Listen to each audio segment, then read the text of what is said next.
Duncan, if someone, let's say someone had not watched game one of the finals, what would be sort of your summation and description of game one of the NBA finals? That's a good question. Full disclosure, I thought the Suns were going to come out and get game one. I was interested in, I think there's a couple of things to look at. One being how Milwaukee chooses to guard ball screens. I was surprised that they came out right out of the gates and switched with Brook. I think that Brook is such an interesting part of the series because you can see, I mean, he had 17 points in like 22, whatever it was, minutes. You can see that he's a clear advantage offensively with his size, offensive rebounding, but it's like a matter of who's going to play who off the floor, right? Like who's going to match up to who. So I think the fact that Phoenix was able to get him off the floor, I think you're going to see a lot more Giannis at the 5 moving forward and more Bobby Portis. But I think basically like the combination of the Suns' pace and a huge part of it is Chris Paul, the way he's able to control the game. Those like little spurts, I kind of really realized it. And obviously you know this, but like so often, particularly I feel like in playoff games, they're determined by those little 2 to 3 minute spurts, whether it be to end a quarter or, right out of a corner, maybe out of halftime, that oftentimes end up determining a game. And I just felt like Phoenix dominated those areas and really for most of the game controlled the pace. And I think and largely that's a big testament to Chris Paul. But I mean, DeAndre Ayton's been incredible in the playoffs as well. And his ability to like match Milwaukee's size, because Milwaukee has the ability to go really, really big.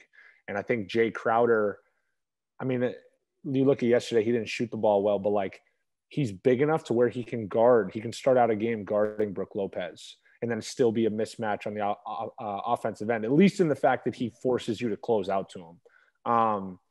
So yeah, that was like a really convoluted way of describing the game, but I'm really interested to see game 2, what adjustments Milwaukee makes, because now obviously all the pressure falls on them to do something differently. And I think my guess that it'll be more Giannis at the 5, more Bobby Portis. And probably a little bit less Brook Lopez.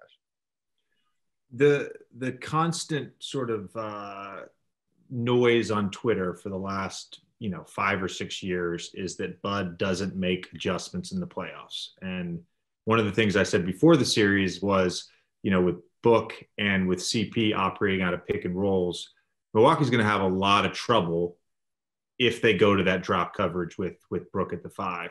And it sounds like they made the adjustment right away. The reason I asked the question, of course, because I didn't watch game 1. That's why I was trying to get a summation of the game. Listen, man, my cable boxes got fried like 5 days ago. We had a little bit of a heat wave, and one of the wires went out in the street. So my power was out for like half a day. They fixed the wire. I got like half of my house running right now. I still am like, you look like you're in a haunted attic. I was gonna say I didn't know what the poor lighting was a result of, but now it makes a whole lot more sense. It's just a power move. He doesn't want us to see his face. Well, I've got many leather-bound books in my apartment. It smells of rich mahogany. I have a question for you, JJ, about Chris, and I guess Duncan, you too. Although you haven't played against him as much. Do you think that these guys are now 4 for 4, the Suns in the playoffs, in terms of sort of like jumping teams out of the gate? Just sort of winning game 1 of the series pretty handily. Do you think that is a tribute to their pace? Do you think that, because obviously, at this point, everyone knows what's coming with them. They're not doing anything totally different, but yet they're still doing it. Do you think that it just takes some getting used to? I think that's a lot of it. Again, we've talked about this a little bit, but a lot of that is just the attention to detail that CP has as a player and as a leader, and then Monty and staff, i.e. Kevin Young, Willie Green, like that staff is just wonderful. And so they're going to have, this is not a knock on any of the other coaches they've coached against, but they're going to be the Suns are going to be as prepared as any team going into a series. And once you get it within the series, then it's about making those adjustments. And as Duncan alluded to, figuring out those matchups. Here's the thing about CP. I love him. but he is the Derek Zoolander of the NBA. You know, in Zoolander, they say he's only got one look. CP's only got one move. Like when he gets a big on him, he's going to do the LeBron. He's going to dribble with his right hand, and then he's going to gather, sidestep left, and shoot the three. I for the life of me, the guy doesn't want to drive left ever. And he's good enough that against most people, you know, he can sham God and get back to his right, and he can get in the paint and make plays for other people. But like in the highlights that I saw, motherfucker's either doing his one move or he's getting to his right hand. So I think some of this adjustment will be when there are switches, like what are we doing with him? It's not just the coverage, it's the strategy. Doesn't that make him one of the most impressive players in NBA history, though, to be his size? And we talked about this the other day about his size, to be this sort of dominant for this long when defenders basically know what's coming. He's an anomaly. Duncan, we were talking about this the other day, but like he's an anomaly in that there's nobody his size that has done this at an all NBA level into his mid now kind of late 30s. Stockton, of course, is the exception, but he's a little bit bigger than Chris.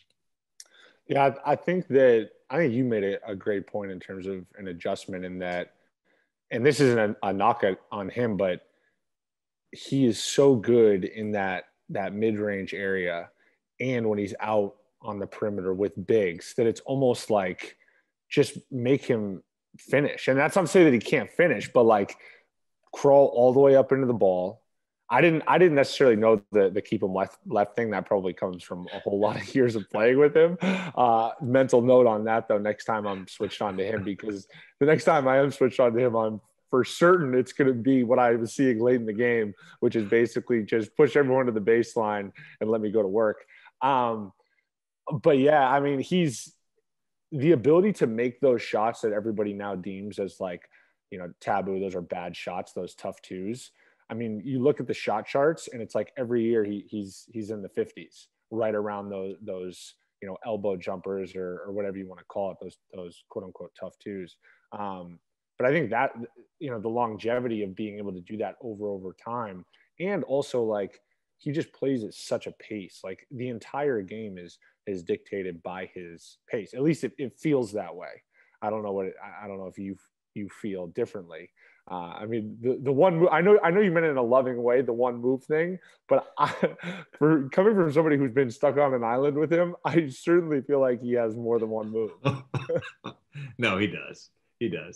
He has a few moves, and they're all really good, and he knows how to use them, and he gets to his spot. And I think a theme of the playoffs, again, has been you need guys that can make mid-range shots, because in the playoffs, it's hard to generate really good threes, and it's hard to generate layups. So you need a guy who can play off the dribble and get a bucket.